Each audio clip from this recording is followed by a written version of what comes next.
and welcome to this webinar. I'm Yassir Javaid, GP with a specialist interest in cardiology, and we have a wonderful array of experts to discuss the critical importance of the early detection of atrial fibrillation in the fight against strokes. We know that cardiovascular disease is responsible for over a quarter of deaths in this country, but it's stroke that is often the most devastating of all cardiovascular events, with catastrophic levels of associated morbidity and disability, as well as high mortality. And out of all cardiovascular events, AF-related stroke is the most preventable. And for me, AF management, particularly in primary care, is simply a race. There are so many patients out there unaware that they have this ticking time bomb of a condition. And our job as clinicians should be able to detect these patients, offer them anticoagulation before they present with that catastrophic stroke.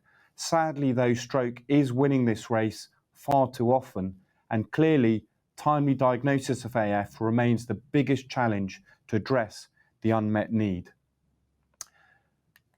Let's look at this sad but tragically common case scenario of a 68-year-old woman, previously fit, active and independent, enjoying the early years of retirement, presenting with all the signs of an acute stroke, and her emergency CT scan confirming a massive left-sided area of infarction with horrible midline shift, classic of an AF stroke. And AF is responsible for around a third of all strokes and has become established as the leading independent risk factor for stroke, increasing the risk by an average of 500%, much higher, for instance, than the risk associated with hypertension. AF detection is reassuringly a key component of our current NHS long-term plan and is identified as one of the biggest opportunities to save lives and prevent health inequality over the next decade. Frighteningly, it's now thought that 1 in 3 adults who reach the age of 55 will eventually develop AF in their lifetime. It must therefore become really routine primary care clinical practice to pick up these patients, and the burden of AF, we must also remember, will increase sharply in the coming years as the population continues to age. Although, as you can see from this graph, men have an overall higher prevalence of AF, you can also see that women tend to catch up in their later years. And we also know females have a higher stroke risk when they have AF, as highlighted in the CHADS-VASc scoring system. So sadly, our patient had a devastating outcome, likely now spending her last few weeks, possibly months, in a nursing home, not being able to speak, swallow, or move half her body, and is now wheelchair bound. A truly horrible outcome.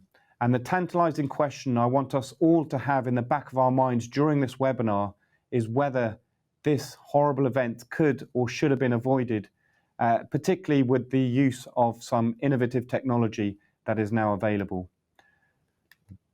With us tonight, we have Professor Faizel Osman from University Hospitals Coventry and Warwickshire, and Lucy Gilbert, Innovation Lead in the team of Professor Osman, and Dr. Barry McDonnell from Cardiff Metropolitan University, with whom we will have a closer look at what the ESC guidelines tell us about the diagnosis and management of atrial fibrillation. So then we'll follow up with looking at how we can translate the evidence and guidance into routine clinical practice. So let's kick off now with my good friend, Prof.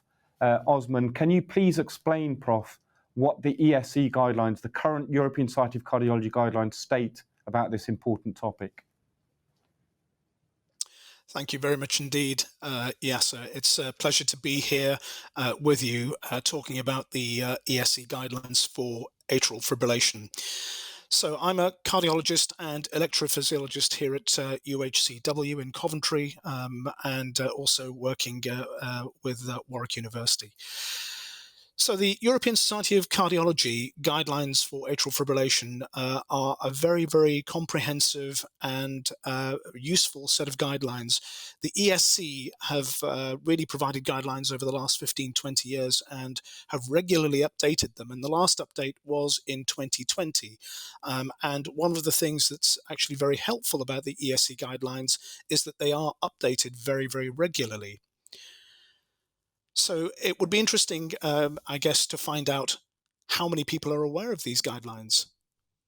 Yeah, let's have a poll on So that. So if we can have some interaction from the audience, how many of the audience are actually familiar with the latest European Society of Cardiology guidelines on AF? And if you look below your video player, you should have the option to give your answer, and we'll give you a few minutes, not a few minutes, a few seconds to input your answer, and it'll be quite interesting to see what the results are.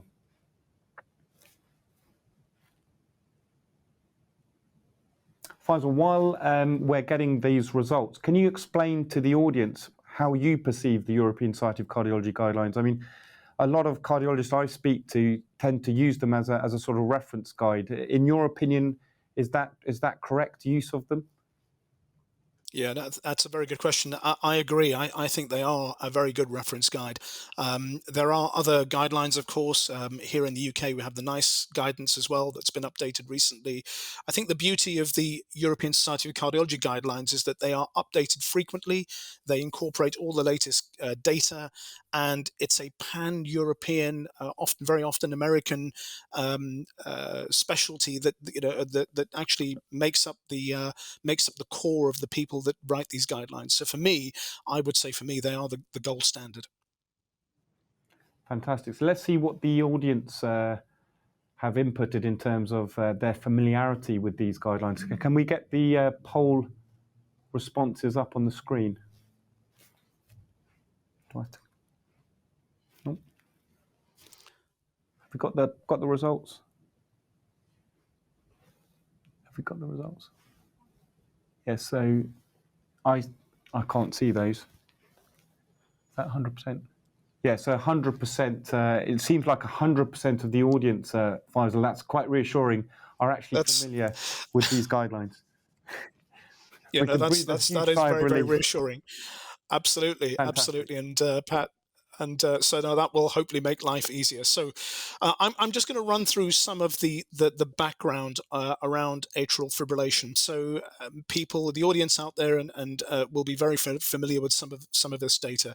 We know that AF is the commonest arrhythmia worldwide, and certainly in the Western world. We also know that the prevalence and the incidence of atrial fibrillation is rising.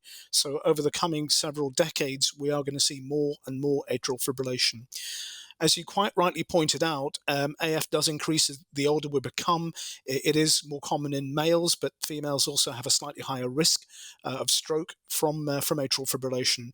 And something that's quite startling is that if you're in your 50s and you're in a room full of people, there are 3 of you in total, there is a 1 in 3 chance one of you will get atrial fibrillation. And that's quite startling when you put it in those terms. So it really is an arrhythmia that affects the whole community, and we are going to see more and more of this arrhythmia.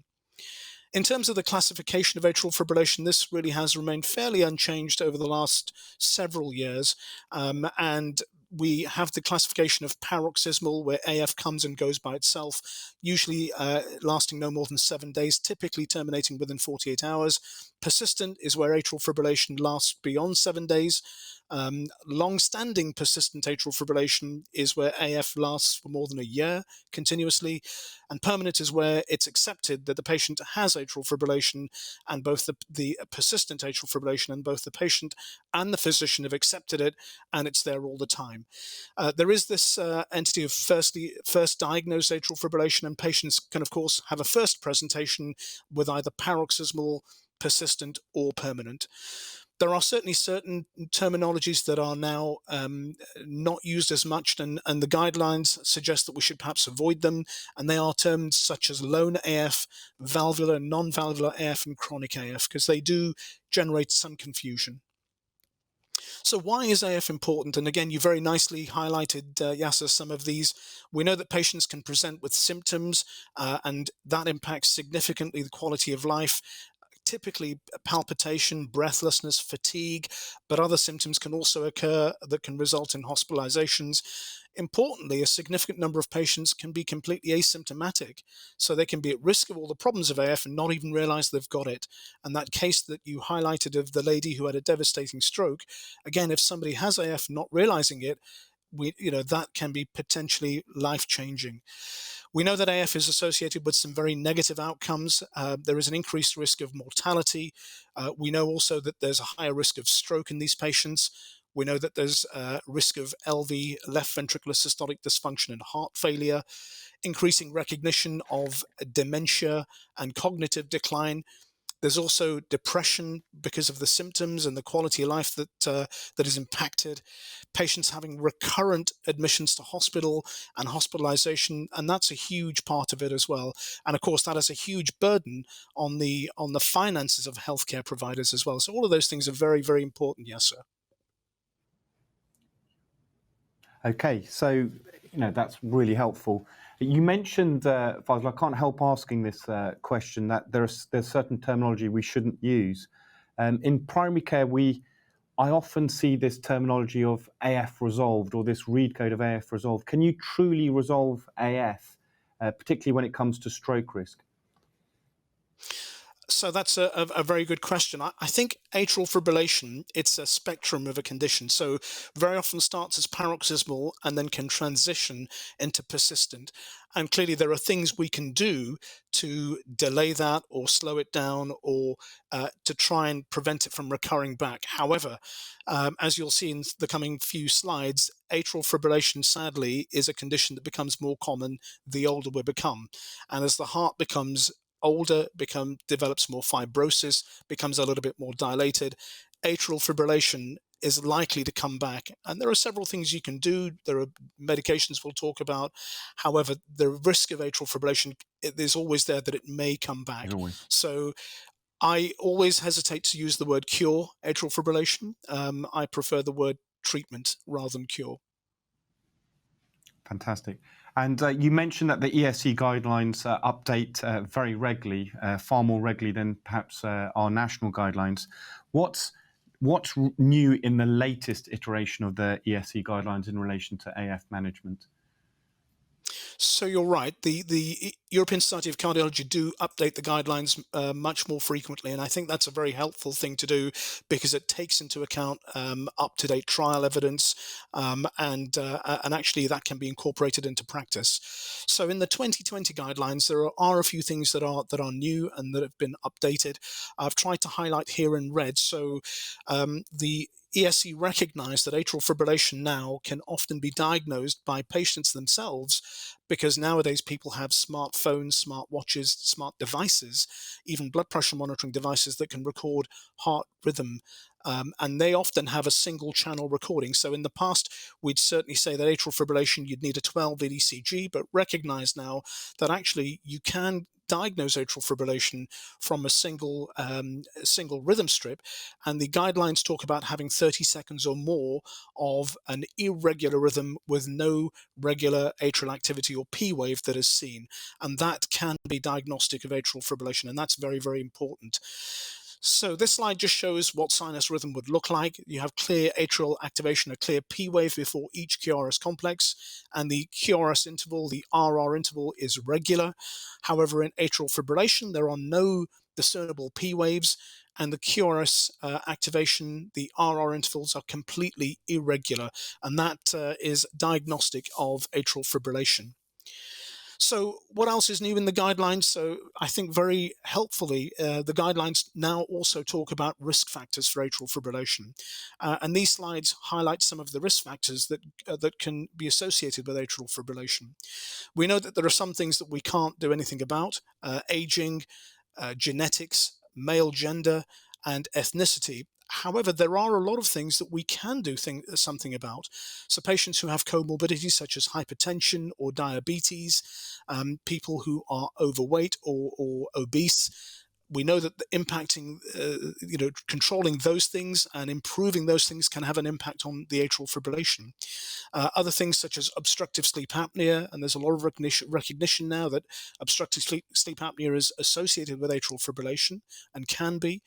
Alcohol and smoking, again, lifestyle choices. It's important that everyone is aware that these things also impact your outcome in atrial fibrillation, and hyperlipidemia. So again, a recognition there are a whole host of things that we can do something about to reduce the risk of atrial fibrillation. Now, the guidelines also talk about identifying lifestyle changes and tackling weight issues. We also know that, particularly when it comes to atrial fibrillation ablation and treatments, the risk of recurrence is higher if these risk factors aren't tackled. And the guidelines now talk about tackling those risk factors, particularly when it comes to therapies such as AF ablation. And there's also a recognition that actually opportunistic screening can also be very, very helpful and very useful when we're talking about atrial fibrillation and ensuring that we try and identify those particularly at risk with opportunistic screening, particularly those that have hypertension. So we know, as I've touched on previously, that there are a number of screening tools that are available. We're all now wearing a lot of devices. I have an iWatch now, not that I'm advertising for Apple, but we all have devices that we're wearing. We have smart watches, smartphones, and we are going to be picking up more and more atrial fibrillation. And again, the guidelines recognize that actually there is going to be a higher awareness by patients. And they talk about opportunistic screening in people who are 65 or more, and perhaps having a more systematic approach in those that are 75 or more, where we know the risk and the complications associated with AF are higher. We know, obviously, from the guidelines that to make a definite diagnosis of AF, you need a 12-lead ECG, but the guidelines recognize that with these new devices, that often it'll just be a single-channel ECG recording. And again, they very usefully have said that actually 30 seconds or more of something that looks like atrial fibrillation is then enough to diagnose atrial fibrillation. And so with that, I'll hand back to you, Yassir. Yeah, well, Prof, I mean, let me put you on the spot. Are you happy to make a diagnosis of atrial fibrillation with a trace that a patient has recorded in their living room, a good quality one-lead ECG trace, 30 seconds of atrial fibrillation? Is that enough for us and for you to diagnose atrial fibrillation to the point of perhaps starting anticoagulation? A very good question. I think the answer to that, Yassir, is yes. I think the key word that you use there is good quality tracing. So if there is a tracing that is actually not good quality, and you can't actually make any head or tail of what's going on. The key thing is you have a good quality tracing. You have 30 seconds of it. You can clearly see that there is irregularity in the RR interval that is throughout that 30-second period, and actually that there is no discernible underlying P wave. And I think based on that, you can, I think, confidently say that this patient has had an episode of atrial fibrillation. Now, clearly, if it's persistent, you can confirm that with a 12-lead ECG, but you won't always have that, of course, and patients may have paroxysmal atrial fibrillation, where the AF terminates and you just don't see it again. So I think if you have the technology, you can capture that rhythm at the time of the symptoms, and it is a good quality tracing and conforms with atrial fibrillation as defined by these guidelines, then absolutely yes. I mean, that's fantastic. That's really going to open up the scope for picking up a lot more incidental AF, which is actually moves me on to the next question. A lot of these devices are going to pick up AF that's completely subclinical, patients completely unaware of that rhythm. How do we manage those patients? Is the management different in those patients? So again, another very, very good question. So the management of atrial fibrillation is also very, very clearly laid out in the new ESC guidelines. And they have quite a nice 4S approach that these slides are taken straight from the updated guidelines. And they talk about the 4S approach. The first being stroke prevention and assessing stroke risk using the CHADS-VAS scoring to assess symptom severity. So how bad is the atrial fibrillation using some sort of symptom scoring. The guidelines talk about the European Heart Rhythm Association symptom score or some sort of quality of life assessment. Assessing the severity of the AF burden. So how often is the AF happening? How long is it lasting for? What are the temporal trends? Is it paroxysmal? Is it persistent? Is it long-standing persistent? And the final S is substrate severity to try and gauge an idea of the underlying substrate. Is there an atrial cardiomyopathy? And very often comorbidities are important when assessing that, such as hypertension. And several clinical assessments using history and examination, but also imaging such as echo, CT, MRI can help with that substrate assessment as well. And again, when we talk about integrated management, I think these two slides are very, very helpful. They show very clearly that the patient is at the center of what we're doing, or at the top of the pyramid, that it's very important that we think about the important things, stroke prevention. The case you very nicely showed at the start of this this webinar was of a lady who had a devastating stroke. So stroke prevention is something that we should immediately be thinking about. And of course, along with that, symptom control and management of cardiovascular risk factors and comorbidities. And all of that requires, of course, buy-in from the patient, educating the patients, talking about lifestyle modification, and actually having some possible psychological management as well, because that can help. And then having strategies working with the patient to ensure that they adhere to those therapies, and having a multidisciplinary approach where people like cardiologists, like general practitioners, AF nurses, even carers and people who look after patients with AF, as well as pharmacists and community healthcare professionals working together and having input from other subspecialties from around them to actually tell us to manage the patient and have them at the center of the focus. Coming on to the updates within CHA2DS2-VASc, again, I'm sure the audience are very, very familiar with the CHA2DS2-VASc scoring. Just to highlight that another new thing within the ESC guidelines, the C of congestive heart failure, of course, was always a clinical history of heart failure or echo evidence of LV systolic dysfunction, but there's a recognition that hypertrophic cardiomyopathy is also associated with a higher risk, and that is now incorporated within the guidelines. The guidelines also talk about the HAS-blood risk score, which again, people will be very familiar with, which assesses the risk of bleeding. And they also touch on the NOACs or the DOACs that are available and talk about the type of DOACs and the doses that can be used, again, based on all the evidence that is available. And who should be anticoagulated? Well, the answer is almost everybody. If there is a female patient who has a CHA2DS2-VASc score of 1 and it's because she's female, then you don't need anticoagulation. If your CHA2DS2-VASc is 0 and you're male, as it will be, you don't need anticoagulation. But if your risk score is 1 and you're male, you should certainly be considered for anticoagulation. And if your score is 2 or more and you're a female, you should certainly be considered for anticoagulation. So again, a push towards getting clinicians, healthcare providers to think about anticoagulation to prevent the devastating impact of strokes that we can come across. So the other thing you asked about was these subclinical features or atrial high rates. And increasingly now, patients have these devices. They may have implanted devices such as pacemakers or defibrillators, which can obviously pick up atrial arrhythmias within them. And it's a very good question that if you don't quite meet the criteria for atrial fibrillation, then actually, what do you do about those patients? And again, the guidelines do touch on that. So subclinical atrial fibrillation or atrial high rate events, as you can see on these slides, they can be difficult to manage. And how would you manage them? Would you start anticoagulation?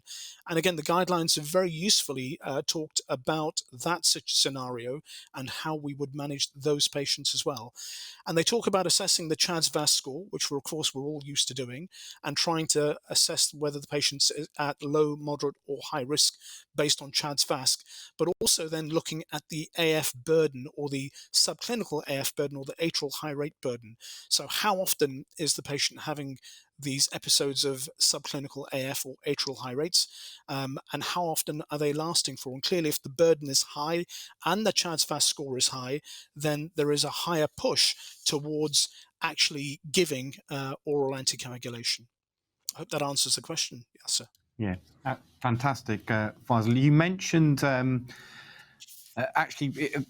what I want you to move on to now is sort of a brief overview of some of the new trial data. I know there's been some very impactful trial data, particularly in relation to AF intervention with ablation. But you did bravely mention, Faizel, as an EP cardiologist, as a professor in EP cardiology, you still aren't in a position to tell patients there is a cure for atrial fibrillation. So if you could clarify what exactly is the role of AF ablation in the management of atrial fibrillation. And if you could also answer from a primary care perspective, a really important question, which patient should we be thinking of referring to you for an assessment for an AF ablation?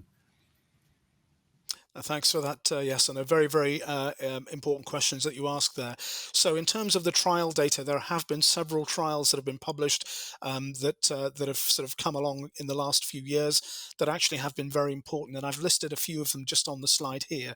So, Castle AF was a catheter ablation for atrial fibrillation in patients with heart failure, and they had implanted devices in. And essentially, what the study found was that these patients with heart failure who underwent an AF ablation procedure had very beneficial effects. They had mortality benefit, and this was the first time that an AF ablation cohort actually showed a mortality benefit. So that was quite an important study published just a few years ago. There were two other big studies that have been published. The Cabana trial is an American trial, a large randomized multi-center trial looking at the effect of catheter ablation versus antiarrhythmic drug therapy on a number of outcomes, including mortality, stroke, and bleeding. And the study actually found that the arm that had AF ablation, this trial didn't reach the composite primary endpoint.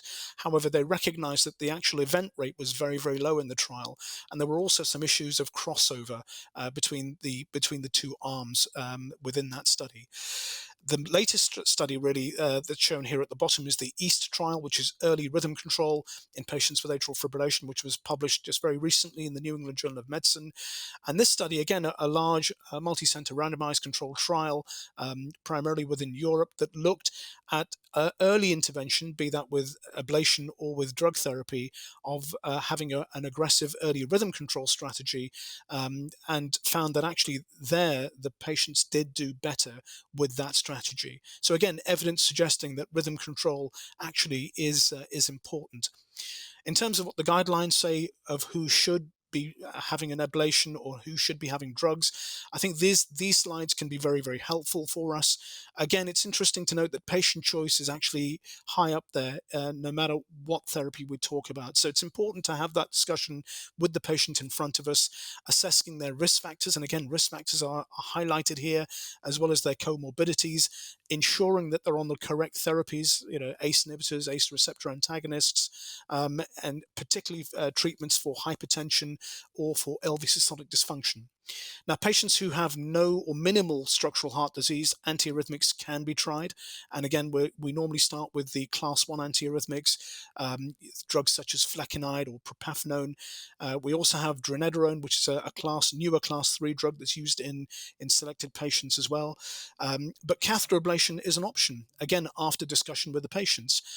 Those that have preserved heart pump function but have coronary disease, again, the drugs that you're kind of limited by then are drugs such as dronedarone and amiodarone. Amiodarone, of course, is the most powerful antiarrhythmic, but is associated with some quite nasty side effects both in the short and the long term, and may not be an option really. A catheter ablation also can be considered in this cohort, and those who have heart failure with reduced ejection fraction, where the LV systolic function is significantly impaired, their catheter ablation or amiodarone. And again, a close discussion with the patient about what they would prefer themselves. And again, the key thing around ablation is that discussion with the patients. We always highlight to the patients that the reason for doing an AF ablation is to improve symptoms. So you have a patient who's in AF, they feel far better in sinus rhythm than they do in AF, but keep going into AF despite medical therapy.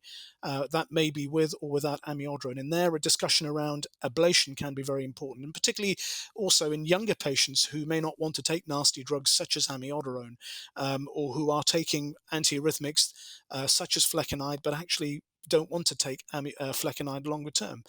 And we know from the evidence that actually AF ablation can be particularly helpful in those patients. And currently, we have two broad ways of performing an AF ablation. And essentially what we do know is that the pulmonary veins that drain blood from the lungs back into the top left chamber, the left atrium, have sleeves of muscle tissue within them that fire off ectopic beats, which then triggers atrial fibrillation. That was really discovered in the early to mid 90s. And an ablation procedure involves putting in either a single piece of kit, a balloon with a wire that comes out, pushed against the vein, blocking the vein, inflated up, and that then freezes the outside of the vein. And that freeze generates a scar which seals the vein electrically, so the signals cannot escape back out. The alternative is using point-by-point radiofrequency ablation, where we're burning tissue, and typically we use a 3D mapping system to do this. So we're putting 2 wires into the left atrium, into the top left chamber. We're seeing the signals within the pulmonary veins, and we are burning outside the pulmonary veins around them in pairs, usually, to seal them off. And that scar that's generated by the burning this time also prevents the electrical signals from getting out. And the success rate can vary, of course, between the type of atrial fibrillation.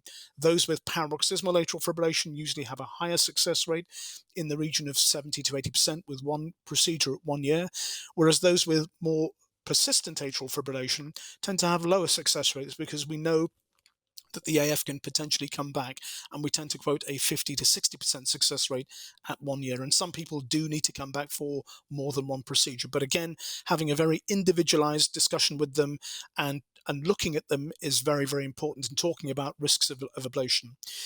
I've just shown a slide here of a paper that we've just recently published looking at the safety and cost effectiveness of day case catheter AF ablation, which is what we've been doing in Coventry for a while, and many other authors around centers around the world have published their data as well, very much in keeping with ours, showing that this is a very safe, effective, and a cost-effective way of managing patients who have atrial fibrillation, and actually can provide a significant benefit for them. Again, when we look at the detail of some of the guidelines, it all comes down again to patient choice, and this slide tries to differentiate between those that have major, minor risk factors, and also recognizing the Castle AF trial, that those with heart failure with reduced ejection fraction, thinking about an AF ablation in those selected cohort of patients earlier. But catheter ablation, you can see, is dotted around these slides. And in terms of primary care, which is you asked about specifically, I think, again, a discussion with the patient around quality of life and symptoms and the medication they've tried. And I think early referral on, ideally, to electrophysiologists such as myself, I think is quite important, because what we do know is that the earlier we perform an AF ablation in that AF journey, the more likelihood that they will have success at 1, 2, 3 years down the line. So an early intervention is better than one that is delayed, because over time the atrium can develop an atriopathy, and then maintaining sinus rhythm can be more difficult. So really, this is a summary slide showing the AF guidelines really in a nutshell, highlighting that the patient is at the center with all the various primary and secondary care healthcare providers around them, and the guidelines very much advocating a CC to ABC approach. CC is to confirm AF with a 12-lead ECG or a single channel recording, to characterize the AF using the 4S approach that we've talked about, and then having an ABC approach of ensuring that there is anticoagulation, and we think about stroke risk, of ensuring that we control the symptoms so that patients' quality of life is considered, and rhythm control, rate control are also considered and discussed, and then thinking about comorbidities and risk factors and tackling those for each patient that's in front of us. And Faisal, with that, I'll hand back to what you. can I So, say? thank you. Yeah, what can I say, Faisal? That was a masterclass overview of the current evidence, and really brought us up to speed with the current guidelines in atrial fibrillation. I think the two things that stood out for me were really, the most important stakeholder in this whole piece is the patient, and we've got to have the patient right at the center of that decision-making process. But also, if we are considering intervention, I think it's really important to remind ourselves, you reinforced it beautifully, that the earlier you intervene, the better the outcome. So if you are going to if you're thinking a patient maybe benefit from an intervention, let's get that referral done early. Before I let you go until the discussion at the end, Faisal, you mentioned that you can't cure atrial fibrillation. So what you didn't do actually was define what you mean by a successful ablation. What does success mean in terms of an AF ablation procedure?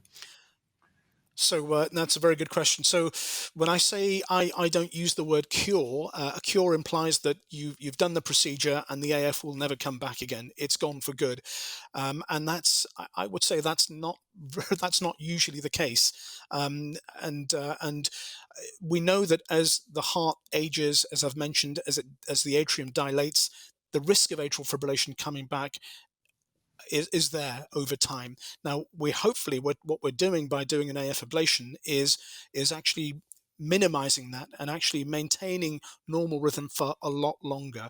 And so in terms of success rate and how we would define success rate, we would look to make sure that the veins, the pulmonary veins, are isolated as a first off procedure.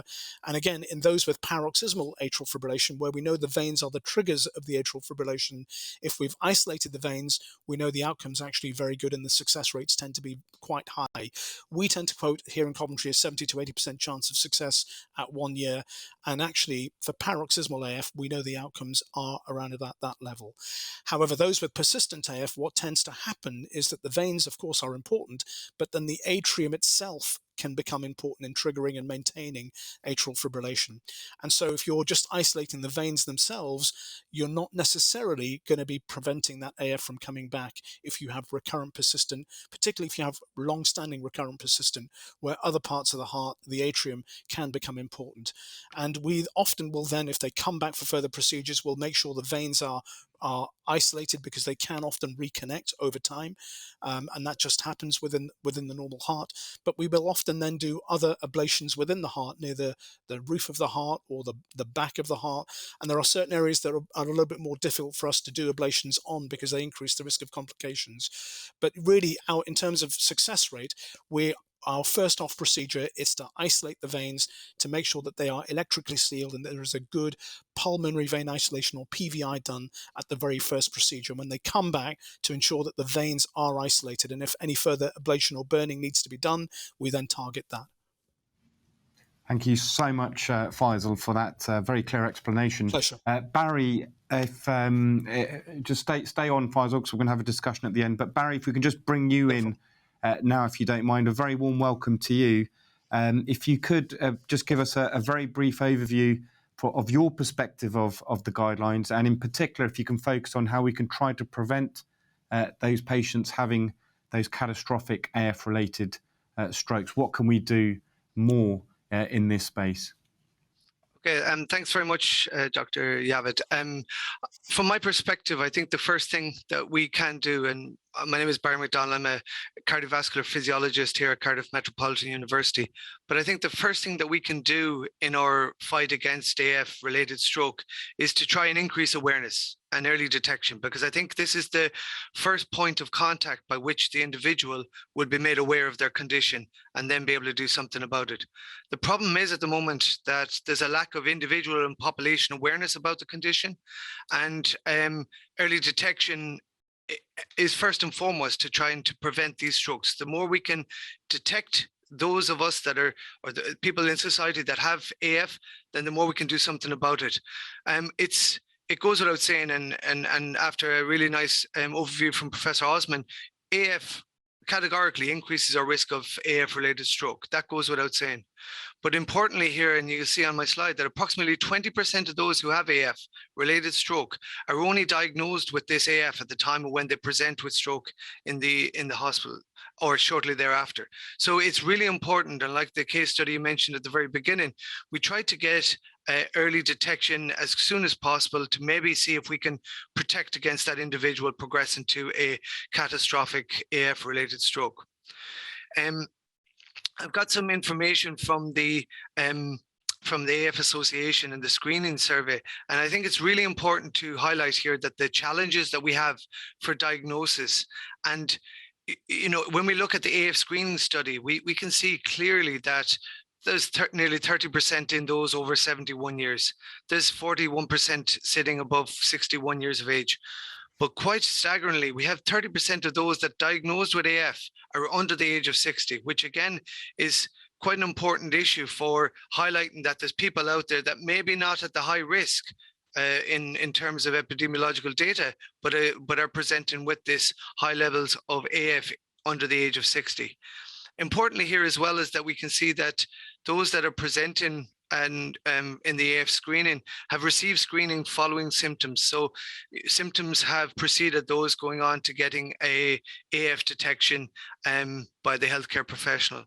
But really importantly here on the right, the lower right area here, is that 7% of those with AF had no symptoms at all. And I think this is a really important subgroup of people, again, out in the community that are asymptomatic, that are walking around without understanding that they are at high risk of AF-related stroke. And it's those individuals that we need to be really trying to focus on, as well as those in the older age groups which have a higher risk. But we can't forget about those with that asymptomatic and the cohort. So this is really important, and I think it was alluded to by Prof. Osman that this study here clearly shows that if you are asymptomatic, that doesn't rule you out of having an increased risk of having stroke and death. This study here quite clearly shows that those that are asymptomatic after a follow-up of 6 years had a similar risk of stroke and death compared to those that are symptomatic. So having no symptoms whatsoever does not protect you from the risk associated with AF. So I think that's a really important point that I think awareness needs to be driven upon and worked upon, and will allow us to understand the population to understand that you need to take this seriously if you present with or detect with AF. And I think awareness is the key issue here. In patients with AF, and again, this comes from the AF Association survey that they've done, 37% of those with AF were unaware that AF actually causes clots. 40% were unaware that AF leads to a stroke. And again, 48% are unaware of the reasons for anticoagulation.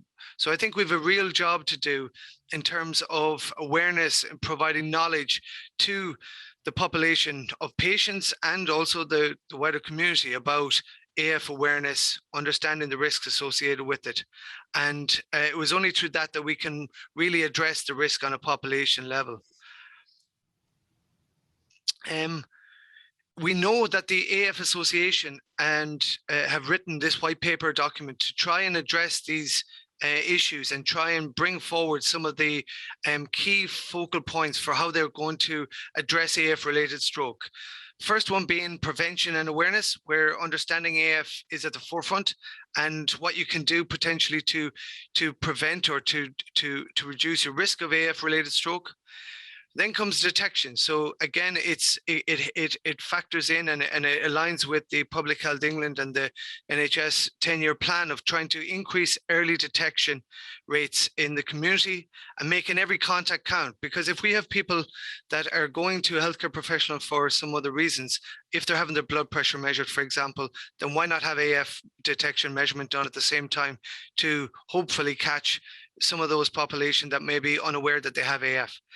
That then leads to protection. Once you've been detected with AF, you can follow the clinical guidelines like Prof. Osman has clearly identified and alluded to.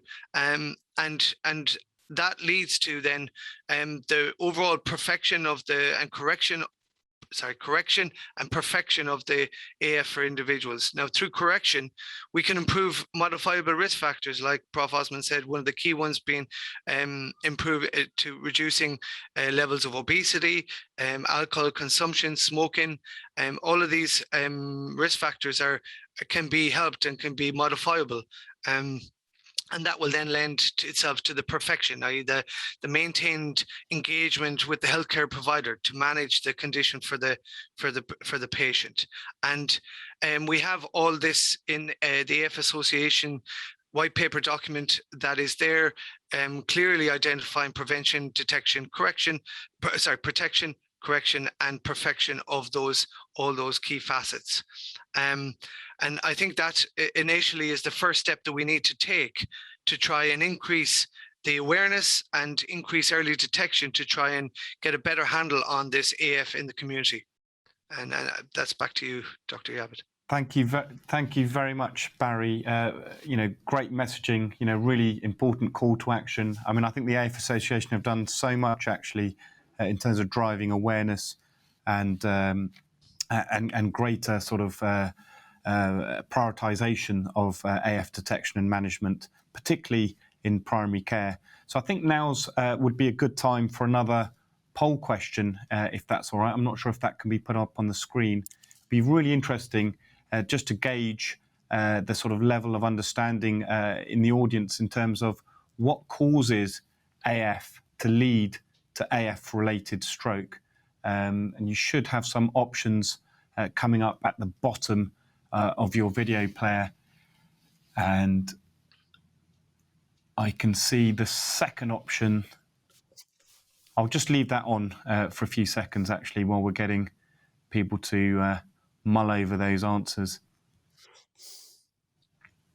I think from this perspective, Dr. Javaid, that it's very important to understand that AF doesn't have just one particular mechanism why it drives AF-related stroke. It has a multitude of factors that end up driving risk, and it's important to take this holistic view in terms of and understand the reasons why this is particularly happening and why these patients are at higher risk for awareness, but also for potential future management. I totally agree, Barry. In fact, you could argue that all of these responses here available are all interlinked in the patient, and you've got to have this broad sort of holistic strategy to try and address the issue. But most of the audience are putting down increased thromboembolic risk. So I guess that's the traditional way of looking at how AF causes a stroke. You get this mechanical stasis of blood within the atria, particularly within the left atrial appendage. The stasis causing the clot to develop, and that clot is almost a ticking time bomb that can break off, go straight into the left ventricle aorta, and it usually goes straight up the carotids and blocks a major artery. But clearly there's a lot more complexity to it than just a sort of mechanical mechanism that we've just described. So, Barry, should we move on to the next part of your presentation? We've sort of mentioned that it's the early detection of AF that is probably the biggest challenge that we have to address if we want to make a meaningful impact. So give us some strategies as to how we can improve that early detection and awareness for our patients. Just before I do, in relation, just to quickly address some of the poll and this holistic view that we were just talking about, I think the audience are quite right. The thromboembolic risk is obviously a major issue, and again, that's the origin of that is back at the atria and the stasis that creates the clot formation. But I think it's really important to also identify that this disruption in hemodynamics doesn't just sit in the chambers of the heart, and that, as you quite rightly said, gets transmitted right the way into the ascending aorta, into the carotid, and up right the way through and transmitted to the brain. And it's that insult or hemodynamic instability and turbulence in flow that we can see that gets all the way to the brain. And one of the slides I have here is you can do a transcranial Doppler that allows you to see that the bottom left of your screen will see that this is the flow profile going into the brain. So again, this is highlighting that the hemodynamic changes associated with the atrial fibrillation originating back at the heart is actually transmitted right the way through to the brain. And it is really important because it determines the type of blood flow that gets to the brain, but it also back downstream in the carotid. If there's already a clot that has formed and adhered to the edge of the arterial wall, this turbulent flow has got a greater chance of dislodging this clot, and then that gets transmitted to the brain. And this is where I think hypertension also has a role to play in being the driving force, the mechanical energy that then combined with it will really drive on and increase this risk of clot disruption from the arterial wall and being transmitted to the brain.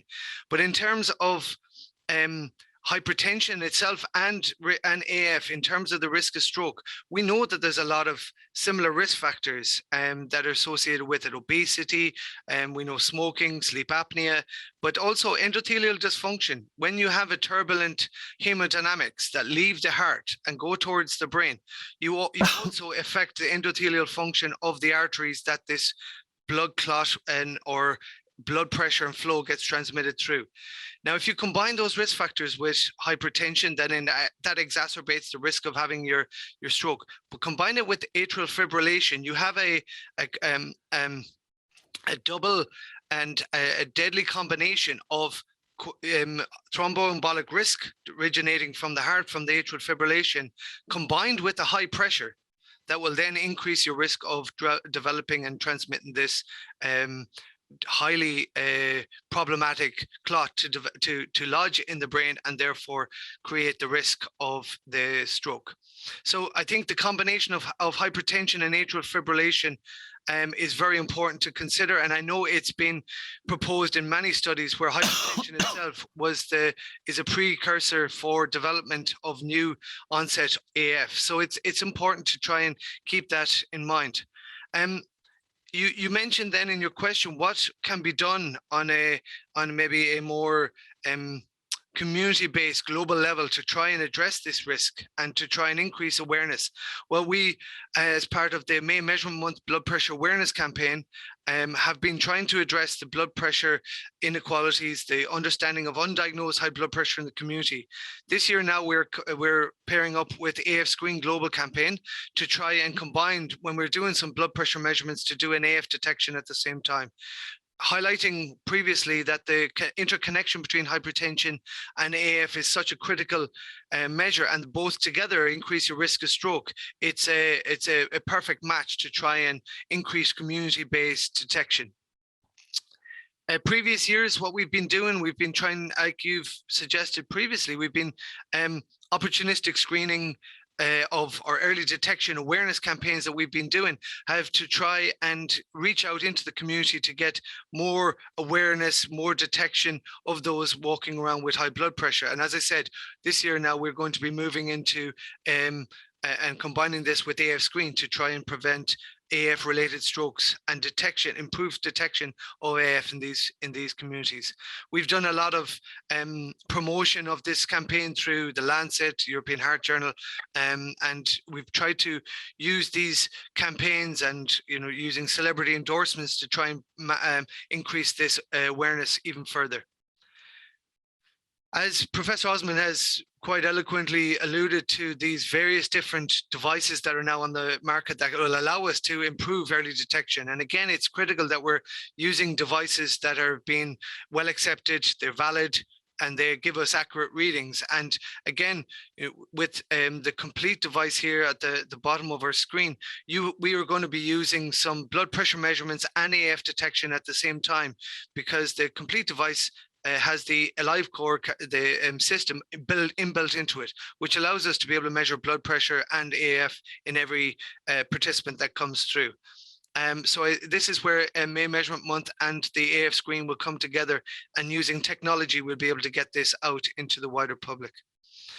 Of course, we'll be adhering to the guidelines, and this early detection identification process, together with the May Measurement Month protocol, we'll be informing participants about the significance of implications of AF. So again, a lot of awareness in this perspective. We'll also be informing them of a structured referral platform, which has been advised and devised with clinicians, that once detected with the systems, that is considered possible AF until the arrhythmia specialist or the GP has actually seen the rhythm, like Prof. Osman has previously suggested.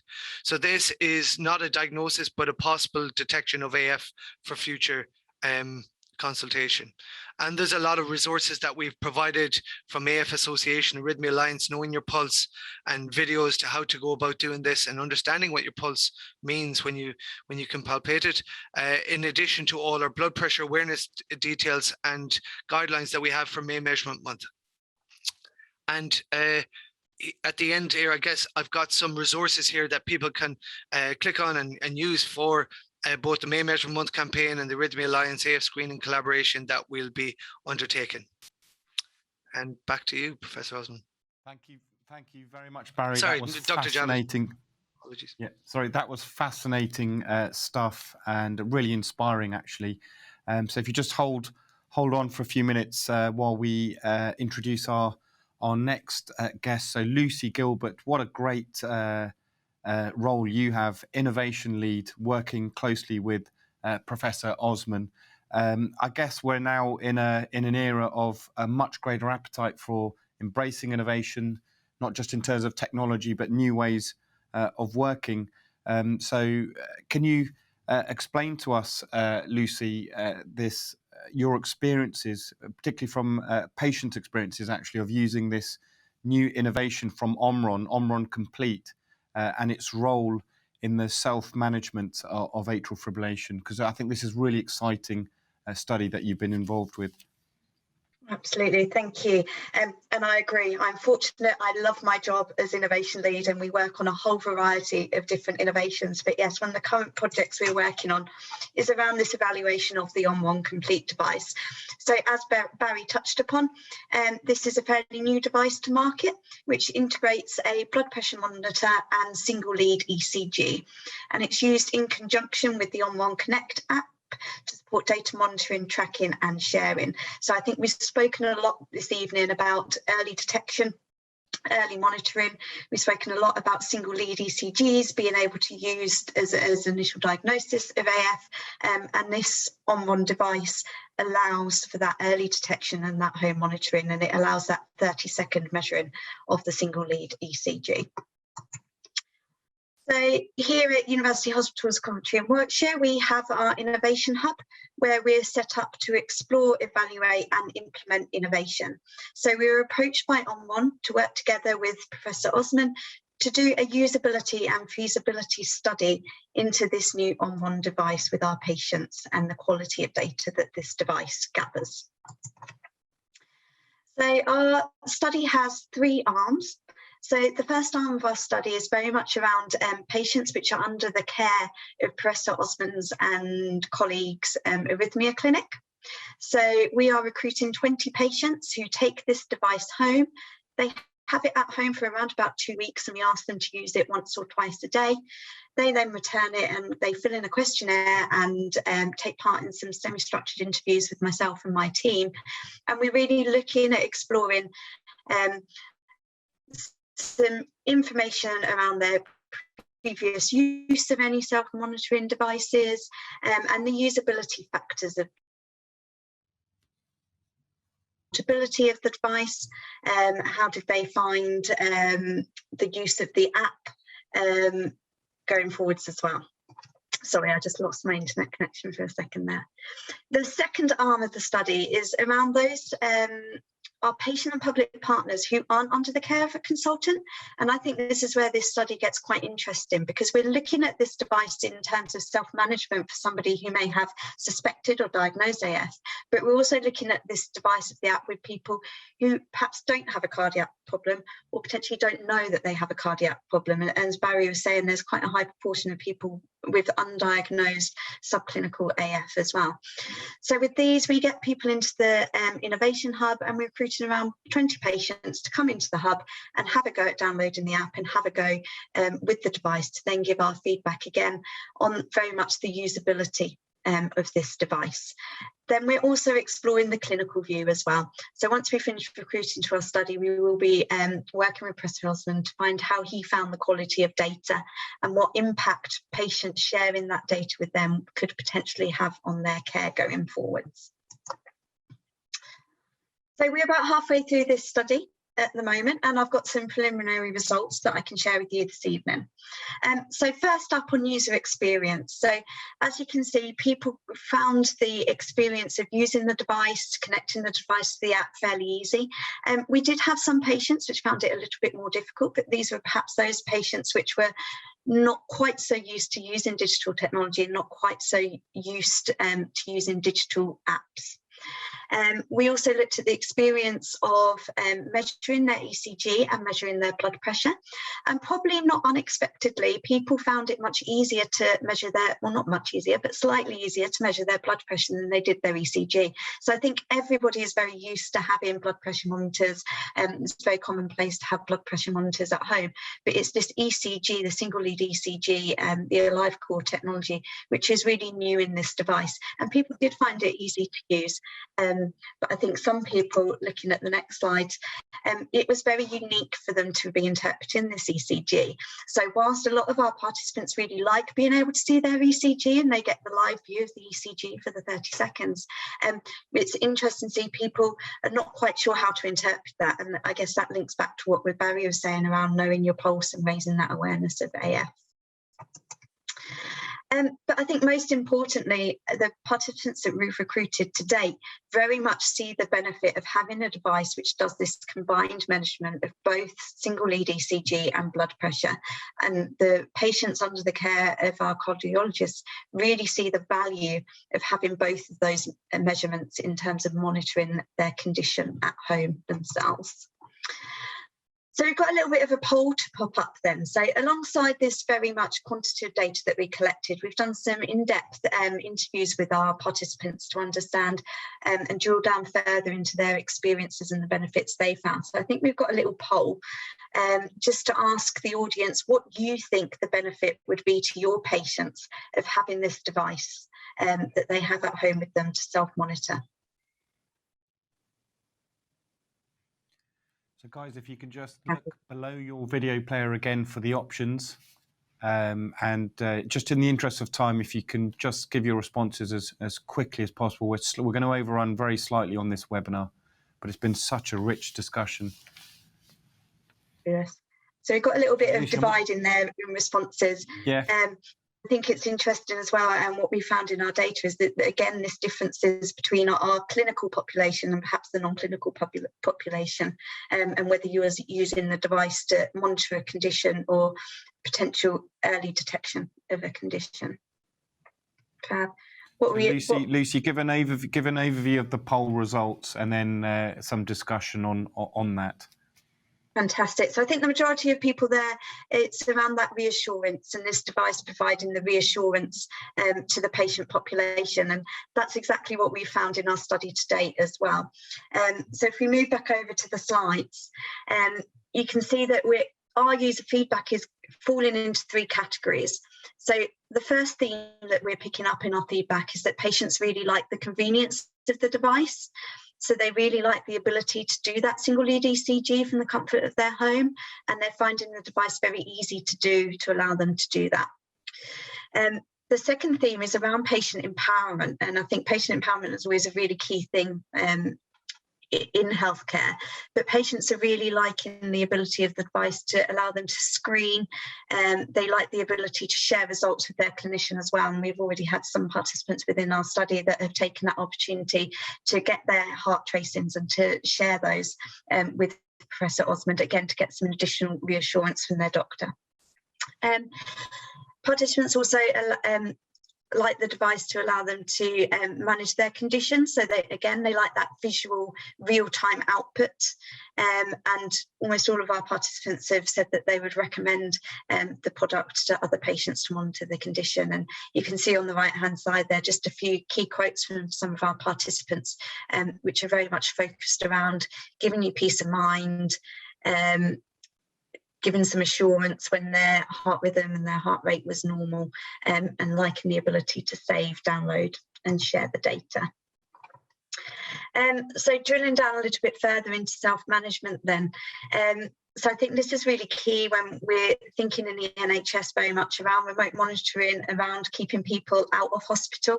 And our participants who are under the care of a cardiologist are all agreeing that they believe the use of this device would allow them to go longer between participants, and allow them to feel happier just having remote consultations with their clinicians rather than face-to-face appointments. So we've got a couple of patient stories from our study so far, from these patients that have had the device for a couple of weeks. So first up, we've got a 74-year-old woman who's had suspected AF and been under the care of our cardiologist for quite a while now. However, her episodes of AF haven't yet been captured, and she'll be the first to admit that her quality of life is impacted at the moment because she's frequently attending GP appointments, she's frequently attending hospital appointments to try and capture that AF in order to get the treatment that she'd need. She took the device home, very keen to use it, and she was able to have that device at home. And when she did start to feel unwell, she was able to quickly pop on that device and see what was going on with her heart rhythm. Our second patient story, we had a 63-year-old gentleman who's been diagnosed with AF, very, very good understanding of his condition, which is currently stable. And the device allowed him just to monitor his condition at home and to pick up on any deterioration early on.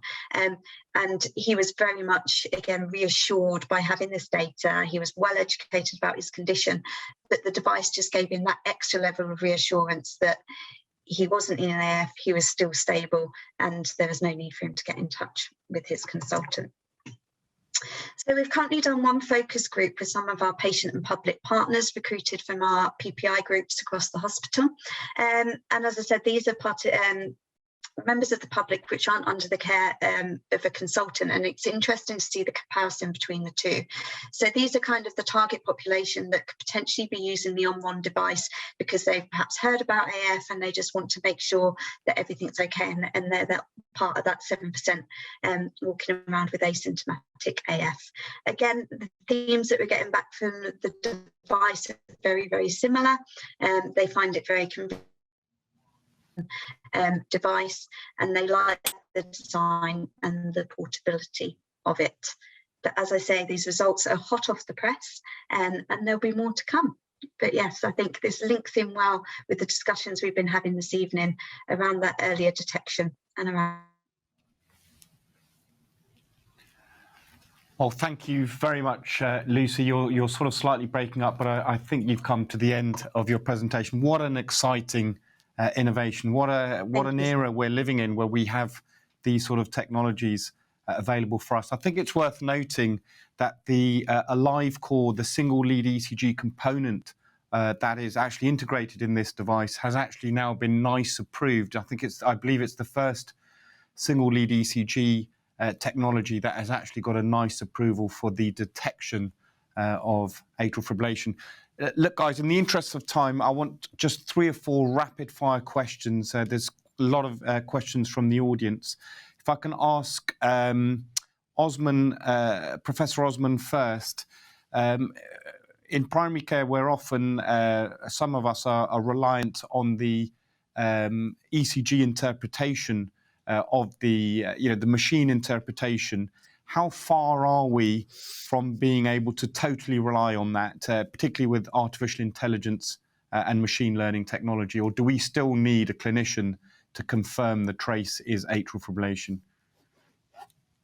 Thank you for that. Yes, that's a very good question. So I think the NICE approval that Alive Core got actually included its algorithm as well of AF, no AF, or indeterminate. So I think technologies can help, and they clearly have programs that are going to help us, and we are going to need help, because if we are going to go out and start screening people, we're going to be seeing a lot of people with a lot of traces. A lot of them understandably will be worried, and so we need to be able to answer the question. It will require a lot of resource. So these algorithms, I think, are helpful, are useful. A lot of the interpretation depends on the quality of the tracing, and I think it's important we let our patients and the general public know that the quality of the tracing matters. And I think we're getting there, but we're not quite there yet. I think very often there is interpretation that's needed, and very often a cardiologist may even need to look at it. Sometimes it can be very difficult, even for us, to know actually what is this atrial fibrillation or not. So I think the technology is moving, and you touched on AI, and artificial intelligence undoubtedly will help. And I know these companies and many other companies around the world are investing heavily in AI, and undoubtedly it will make a difference. But we will need that AI help because of the sheer volume of traces that we will have to look at. So I think we're getting there. We're not quite there. And I think we still need the human eyes often to have a look at the traces that are sent to us. So the machines are getting better, but they're not quite at the level of a cardiologist to review that ECG. Another question, please, for Barry. You mentioned this sort of interlink between blood pressure and AF. Just very succinctly explain to us why it's such a particularly bad combination for AF-related strokes, Barry. I think it's really important to highlight that when you have a hemodynamic insult like your AF that you're potentially persistently in, that you have it increases your hypercoagulability and your chance of having a thromboembolic event. But that thrombus or the clot that's formed in a higher pressured system like high blood pressure will increase its formability, but also increase its risk of getting transmitted to the brain. If it's inside and it's aligned to the inside of the arterial wall, then a higher turbulence, higher pressure will drive this increased risk of it being dislodged from the inside of the carotid, for example, and then that gets transmitted to the brain. So this interconnection between high blood pressure, increased turbulence, and the clot itself is a really bad combination that presents to the ischemic stroke that will be the result for that individual. Great, thanks Barry for that. Prof, again, a question to you. You know, we've had unprecedented times in the last couple of years. Lockdown has impacted on a lot of people's lifestyles. Dare I say it, alcohol intake in some patients has been more excessive than usual, shall we say. How common is alcohol-induced AF, and how much should we be hunting for or taking a very detailed alcohol history in some of these younger patients with AF? How common is that as a cause for AF? Again, a very, very good question. Alcohol is, without doubt, can be a very important factor and a trigger in people who present with atrial fibrillation. And certainly the patients that I tend to see in my EP clinics, they're referred for consideration of an AF ablation. I try and spend a little bit of time with them. Obviously, we have limited time, but it's very important to highlight to patients that actually these risk factors, particularly alcohol and smoking, are things that the patients can do something about. And you're quite right, COVID has been difficult and has impacted the intake of alcohol, but it's very, very important that people who have atrial fibrillation, particularly those who are on therapies, antiarrhythmic drugs, or who've been considered for an ablation therapy, to recognize that actually it's very important that these adjustable, modifiable risk factors are tackled.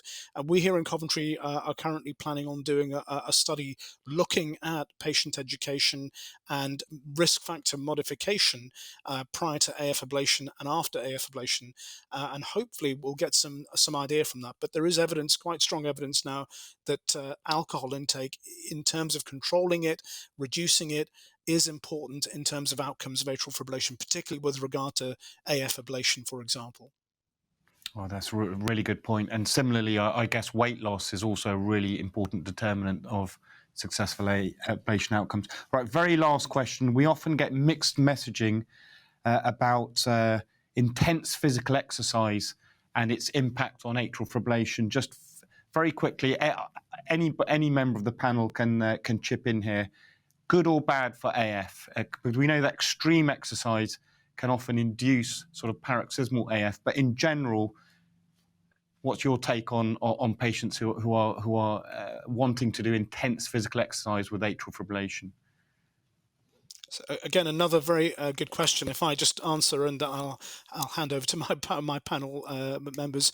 In terms of the study we're planning here, we're looking at not only risk factor modification, but gentle exercise over a period of time, because you're quite right, exercise is important. There is evidence that actually gentle exercise is good for you. Doing a steady workout for longer can be a very useful thing. And again, relating to weight and weight gain and weight loss, the more activity, the more physically active you are, hopefully that will lead to a better body mass index. And we know that the higher your body mass index, the worse your outcome when it comes to AF. In terms of high intensity versus moderate or low intensity, again, there is debate raging about the benefits and risks of either. I tend to advise patients to do moderate levels of exercise. Patients know how far they can go and what they can do. And I always say to them, actually, go walking is often a very gentle form of exercise that you can do for a lot longer. So, you know, I would certainly advocate moderate levels of exercise. Barry or Lucy, anything to add? I would echo that in terms of the moderation of exercise, but we also know that exercise itself increases and lowers blood pressure in addition to the the risk for AF. So, like Professor Osman mentioned about weight loss, but it improves the vasculature, improves everything that we need from a hemodynamic perspective. So, again, I'd be a big advocate of the improving physical activity within moderation.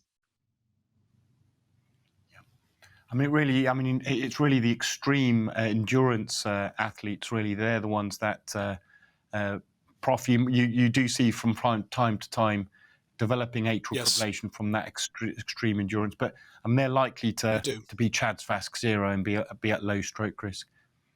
Yeah, no, you're absolutely right. And I do see, we of course know about athletes' heart and people who do a lot of triathlons or marathons. And I see those patients in my clinic, and they come in, they're young, and all of a sudden they've had atrial fibrillation, and you do an echo and they've got some changes. The LV is a little bit dilated. There's a bit of hypertrophy. And I think in the old days, we sort of kind of dismissed it, but I think there's an increasing realization that athlete's heart is not quite as benign as we thought. And certainly patients who do a lot of this high-end training, very, very intense for long periods of time, putting a lot of stress on the heart, it may not quite be as benign as we thought. And actually, we certainly know that it's linked to atrial fibrillation. Great. Thank you very much, guys. You've been, each of you have been a superstar today. Sadly, we've run out of time, but what a wonderful trio of presentations by our expert faculty. Let's now revisit our original case that I presented right at the beginning, this tragic young female patient who had every right to expect many good quality of life years ahead in the early stages of her retirement, tragically suffering an AF stroke, and now destined to spend her last few weeks or possibly months lying in a nursing home, not being able to speak, swallow, or move half her body, the worst possible outcome you can imagine for a patient. And tragically, this is an all too common scenario. We know that AF is responsible for around 1/3 of all strokes, but 50% of AF strokes occur in patients previously undiagnosed. In other words, as the first presentation of atrial fibrillation, stroke is really winning the race far too often. And we know that hypertension is a key risk factor. Barry has eloquently described how not only does it develop or assist the development of atrial fibrillation, but also independently increases the risk of stroke. I think having a portable ECG monitor integrated with a blood pressure machine is a wonderful marriage of technologies, a great innovation that can help address the huge burden of avoidable catastrophic stroke. I'm certainly going to be getting one as soon as I possibly can and deploying them in my clinical practice. And often premature stroke, is what happens in these patients.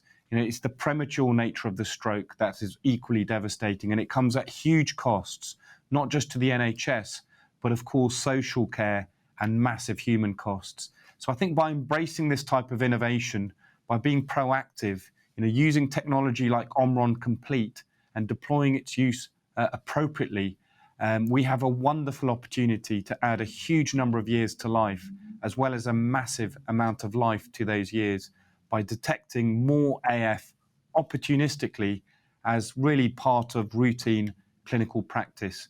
I'd like to thank OMRON for kindly sponsoring this webinar, Radcliffe Cardiology for hosting it, our tremendous expert faculty for their great insights, but most of all you, the audience, for your very kind attention and interaction.